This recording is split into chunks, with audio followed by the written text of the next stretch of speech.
मेरे साथ जो हुआ वो वहाँ पर हज़ारों और स्टूडेंट्स के साथ हुआ और मैं तो दिल्ली पुलिस की शुक्रगुज़ार हूँ कि उन्होंने आज फिर अपना चेहरा हमें दिखाया। कैसे कल उन्होंने जो स्टूडेंट्स हैं, जो पेरेंट्स हैं, जो स्कूल स्टूडेंट्स हैं, उनके ऊपर अपनी जो ब्रूटैलिटी है उसे अनलीश किया। हम देखते हैं कि कैसे जब हमारा जो मार्च है हम जंतर मंतर से शुरू करते हैं, जो कि टॉल्स्टॉय मार्ग है उस तरफ से, हम देखते हैं कि जो भीड़ है वो जनपथ मेट्रो स्टेशन और उससे भी आगे की तरफ, और वहाँ से लेकर वो शुरू होती है, वो जब पहुँचती है आगे तो कैसे लेवल्स ऑफ बैरिकेडिंग होता है। और जैसे हम एक एक लेवल ऑफ बैरिकेडिंग क्रॉस करते जाते हैं तब हम देखते हैं कि दिल्ली पुलिस अपने नए नए तरीके हम पर आजमाती है। वो सबसे पहले तो आती है वेल्डिंग वाला बैरिकेड लगाकर, और फिर हम जैसे उसे क्रॉस करते हैं वो अपनी टीयर गैस फायर करना शुरू कर देती है, और फिर डिटेन कर लेती है उसी टीयर गैस के दौरान। और हम जैसे ही चौथा बैरिकेड क्रॉस करते हैं तो दिल्ली पुलिस बर्बरता से लाठीचार्ज शुरू करती है, और ये भी नहीं देखती है कि किसे मार रही है, कहाँ मार रही है और कैसे मार रही है। मैंने मेरी आंखों के सामने बुज़ुर्ग लोगों को लाठियाँ खाते हुए देखा है, मैंने 10 से 15 लोगों के सर फटते हुए देखा है, मैंने महिलाओं को ज़मीन पर लेटते हुए लाठी खाते हुए देखा है, और न जाने कितने ऐसे तमाम लोग होंगे जो कि अनकॉन्शियस वहाँ पर पड़े होंगे। वहाँ पर इतने लोगों की चप्पलें गिर जाती हैं, लोगों के कपड़े फट जाते हैं, खून से सने हुए कपड़े हैं, और ऐसे ही वो बार बार कोशिश करती है कि इसी लाठीचार्ज में स्टैम्पीडिंग हो जाए, लोग जो है एक के ऊपर एक गिर जाए बार बार।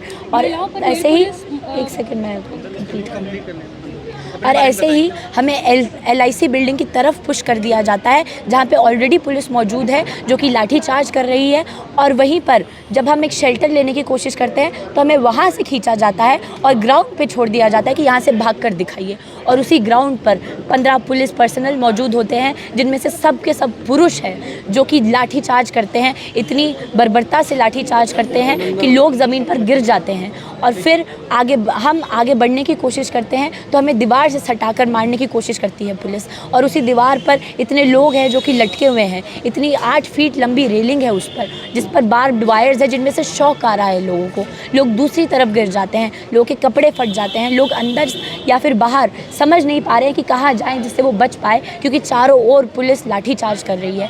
वहीं पर ही मुझे और मेरे कई दोस्तों को चोटें आती है। हम कोशिश करते हैं, एक छोटा सा हमें रास्ता दिखता है वहाँ से बाहर निकलने की, और हम जैसे ही बाहर निकलते हैं वो इतना छोटा गेट होता है और वहाँ पर भी पुलिस अपनी लाठियों के साथ मौजूद है। हम जैसे तैसे करके वहाँ से बाहर निकलते हैं और हमें रियलाइज़ होता है कि हमारे साथ हमारे जो और दोस्त थे वो नहीं मिल पा रहे हैं। हम अगले 2 घंटे लगातार कोशिश करते हैं कि हम उनसे कॉन्टैक्ट कर पाएँ, क्योंकि पुलिस ने चारों तरफ के जो चैनल्स ऑफ कम्युनिकेशन थे वो बंद कर रखे थे, उन्होंने इंटरनेट बंद किया हुआ था, कोई कॉल नहीं मिल पा रहा था, हम लोकेट नहीं कर पा रहे थे कि कौन कहाँ है, कौन किस हालत में है, किसको कितनी चोट आई है, कि क्या कोई डिटेन हुआ है, क्या कोई एम्बुलेंस में रश किया गया है।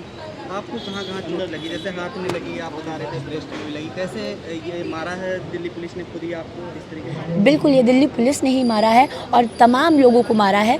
जब हम कोशिश कर रहे थे वहाँ से हट जाने की कि अब आपने लाठीचार्ज शुरू कर दिया है तो अब आप कम से कम हमें एस्केप तो करने दीजिए, आपने चारों ओर से हमें कवर कर लिया है और आप बोल रहे हैं कि इसी में से ही भाग जाइए, तो हम बचने की कोशिश करते हैं तो मुझे हाथ पर बहुत ज़ोर से लाठी लगती है। और जब मैंने कल डॉक्टर को दिखाया तो वो बताते हैं कि एक सीवियर मसल टियर है और मुझे बैक में इंटरनल इंजरी हुआ है, लोअर बैक में, जिससे कि मैं बिना किसी के सपोर्ट के चल नहीं पा रही हूँ। मेरे ब्रेस्ट पे स्वेलिंग है, स्क्रैच मार्क्स है और बिल्कुल इंटरनल जो स्वेलिंग्स है अलग अलग जगहों पर, जो कि प्रेशर की वजह से है, जो कि इतनी भीड़ की मेरे ऊपर मतलब बिल्कुल एकदम ऐसे प्रेशर लगने की वजह से है। बिल्कुल बिल्कुल, जब हमने मार्च शुरू किया वह जनपथ लेन से लेकर संसद मार्ग तक एक फ़ीमेल पुलिस पर्सनल मौजूद नहीं थी, एक फ़ीमेल पुलिस पर्सनल उन लोगों ने तैनात नहीं करी थी। जिनको डिटेन किया गया, जिन पर लाठियाँ बरसाई गई, जिनको बर्बरता से पीटा गया, सब मेल पुलिस ऑफिसर्स ने किया, अपनी यूनिफॉर्म में बिना नेम टैग के किया। हमने तो ये तक देखा कि कुछ लोग बिना यूनिफॉर्म के लोगों पे लाठियाँ बरसा रहे हैं, पुलिस से हंसकर बात कर रहे हैं, पत्थर फेंक रहे हैं, दिल्ली पुलिस उनके साथ मिलकर पत्थर फेंक रही है और जो आसपास मौजूद व्हीकल्स है उनको तोड़ रही है, फोड़ रही है। बिना वर्दी वाले कौन लोग? बिना वर्दी वाले लोग इन्हीं के हायर्ड गुंडे थे, इन्हीं के ही हायर्ड पुलिस ऑफिसर्स थे जिनको लोकेट ना कर पाए हम लोग, जिनको ये ना बता पाए कि देखिए दिल्ली पुलिस क्या कर रही है। मैं तो ये तक कहूँगी ये तो बीजेपी आरएसएस के ही लोग थे जो कि यहाँ पर आए और ये बोल रहे थे कि तुम लोगों का हिम्मत कैसे हुआ यहाँ पर आने का। हमारा हिम्मत कैसे हुआ? हम स्टूडेंट्स हैं यहाँ के, हम इस यूनिवर्सिटी के स्टूडेंट्स हैं, पब्लिक फंडेड यूनिवर्सिटी में हम पढ़ते हैं। हम चाहते हैं कि हमारी जो शिक्षा है वो बेहतर हो, वो सबके लिए एक्सेसिबल हो।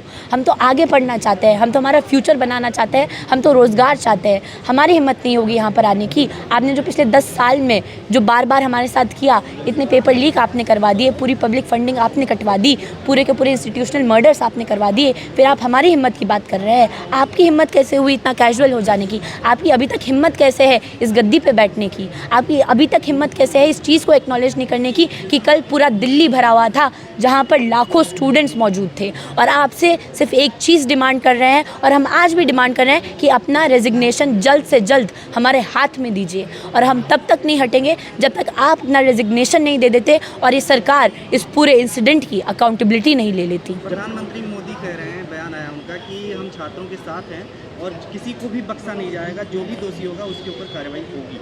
अगर वो यही चाहते हैं तो वो शुरुआत खुद से ही करें, सबसे पहले अपना ही इस्तीफ़ा दे दें, क्योंकि अगर वो सही में छात्रों के साथ हैं तो वो ये चीज़ ज़रूर एक्नॉलेज करते कि पिछले 1.5 महीने से देश भर में जो आंदोलन चल रहा है, जो 6 जून से शुरू होता है और कल संसद मार्ग पे जाता है, तो वो क्यों नहीं इसे एक्नॉलेज कर रहे हैं? वो क्यों नहीं बता रहे हैं कि धर्मेंद्र प्रधान आज भी क्यों अपनी मिनिस्ट्रियल पोजीशन पे सिक्योर हैं? वो क्यों नहीं हमें बता देते कि ये पेपर लीक क्यों बार बार हो रहे हैं? वो क्यों नहीं हमें बता देते कि लगातार जो पब्लिक यूनिवर्सिटीज़ का हालत है, जो सरकारी स्कूलों को बंद किया जा रहा है, आखिर ऐसा क्यों? तो आप लोग क्या दोबारा संसद जाएंगे या फिर आपकी अगली प्लानिंग क्या है, कैसे क्या सोच रहे हैं? आप अभी भी देखेंगे तो जंतर मंतर आज भी स्टूडेंट से भरा हुआ है। दिल्ली में आज भी देश भर से स्टूडेंट्स मौजूद हैं और हम तो अभी भी हमारा जो एक टीम है वो जंतर मंतर पर मौजूद है, क्योंकि इस आंदोलन से हम पीछे नहीं हटने वाले हैं। हम तब तक पीछे नहीं हटेंगे जब तक यह आंदोलन सक्सेसफुल नहीं होता, जब तक धर्मेंद्र प्रधान रिज़ाइन नहीं करता। दोबारा पार्लियामेंट घेराव करेंगे आप लोग? देखिए, दोबारा जो आगे के कॉल्स लिए जाएंगे वो तो कम्युनिकेटेड होंगे, क्योंकि और भी स्टेक होल्डर्स हैं इसमें। बट अभी जो ऑक्यूपाई जंतर मंतर का कॉल है, हम उसमें बिल्कुल पूरी तरीके से शामिल हैं और हम वहीं मौजूद रहेंगे। आपको गंभीर चोटें आई हैं, तो क्या फिर डर नहीं लगता कि दोबारा फिर आप लोग जाएंगे तो पुलिस लाठियाँ भाजेगी?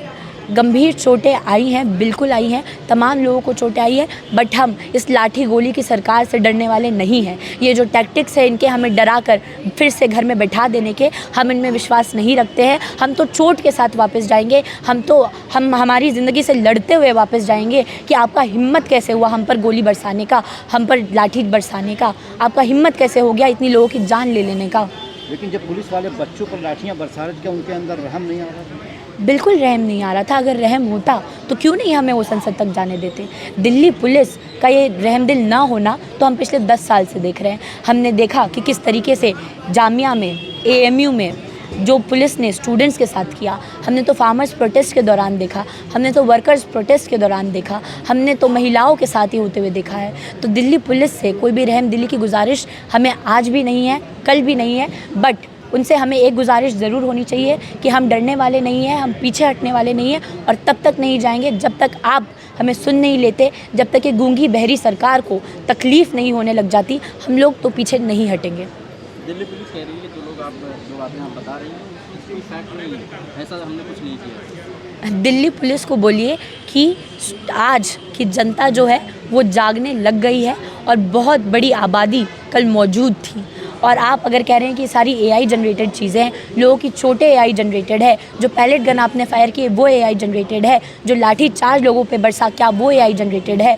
क्या आज लोग अपनी जान के लिए लड़ रहे हैं, वेंटिलेटर पे एडमिटेड है, ICU में एडमिटेड है, चोटें आई हैं लोगों को इतनी एक्सट्रीम, क्या वो AI जनरेटेड है? लेकिन ये सारी तस्वीरें आपके घर वाले माता पिता भी देखे होंगे, क्या वो आपको मना नहीं कर रहे हैं कि दूर रहो प्रोटेस्ट से? देखिए, सीधी सी बात है कि अब बहुत हुआ। अब जो देश भर है, कल पूरा देश मौजूद था हमारी राजधानी में और ये देश तब तक मौजूद रहेगा जब तक आप हमें एक्नॉलेज नहीं करेंगे, जब तक आप अपना रेजिग्नेशन नहीं देंगे। और हमने तो कल पेरेंट्स को मौजूद देखा। ये आंदोलन बड़ा हुआ है तो वो और लोगों के सपोर्ट की वजह से बड़ा हुआ है। इसमें एक्टिविस्ट मौजूद है, आम जनता मौजूद है, पेरेंट्स मौजूद है, स्कूल स्टूडेंट्स मौजूद है, सब मौजूद है। जेपी नड्डा भी हॉस्पिटल गए हैं घायल छात्रों से मिलने, इस पर क्या कहना है? अगर उन्हें इतनी ही फिक्र है तो वो क्यों नहीं मोदी जी से कह देते, अपने बेस्ट फ्रेंड से कह देते, अमित शाह से कह देते कि अब ये जो दिल्ली पुलिस को ऑर्डर दे रहे हैं बंद कीजिए ऑर्डर देना। दिल्ली पुलिस को जो ऑर्डर्स बार बार मिल रहे हैं वो खुद से तो नहीं मिल रहे हैं, ये तो बीजेपी सरकार ही है जो बार बार प्लान कर रही है ये वायलेंस।